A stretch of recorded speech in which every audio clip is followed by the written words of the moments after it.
உங்களுக்கு டயபிட்டிஸ் இருந்தால் ப்ளீஸ் இந்த ஒரு விஷயத்தை மட்டும் செய்யாதுங்க. டயபிட்டிஸ் இருக்கிற ஆட்கள் என்ன செய்யணும்ன்றா, ஒரு கொஞ்சம் இயலாமல் வர ஒரு ஃப்ளூ இன்ஃபெக்ஷனோ ஏதோ ஒரு உடம்புக்கு இயலாமல் இருக்க என்ன செய்யணும்ன்றா, டயபிட்டிஸுக்கு இருக்கிற அந்த மருந்தை எடுக்காம விடணும். எனக்கு பசிக்குது இல்லை, சாப்பிட்றேன் இல்லை நான், இல்லாட்டி எனக்கு உடம்பு சோர்வாக இருக்குது, எனக்கு இதை போட்டால் இன்னும் சோர்வாக இருக்குமென்று அதை எடுக்காம விடணும். ஈவன் சில ஆட்கள் இன்சுலின் எடுக்கிற ஆட்களும் கொஞ்சம் வருத்தமண்டோன்னு இல்லாதண்டோன்னு இன்சுலினையும் ஸ்டாப் பண்ணினோம்.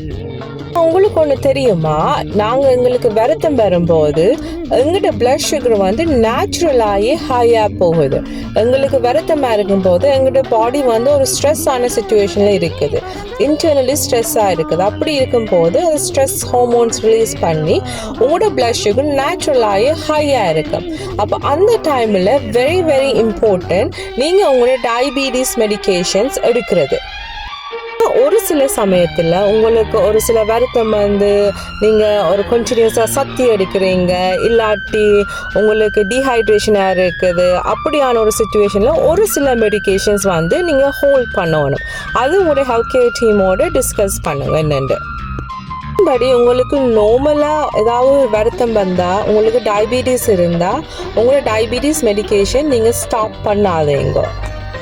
முக்கியமான விஷயம் என்னென்னு பார்த்தீங்கன்னா, உங்களுக்கு ஒரு வருத்தம் வரும்போது நீங்கள் கொஞ்சம் கூட உங்களோட பிளட் சுகரை செக் பண்ணுங்க.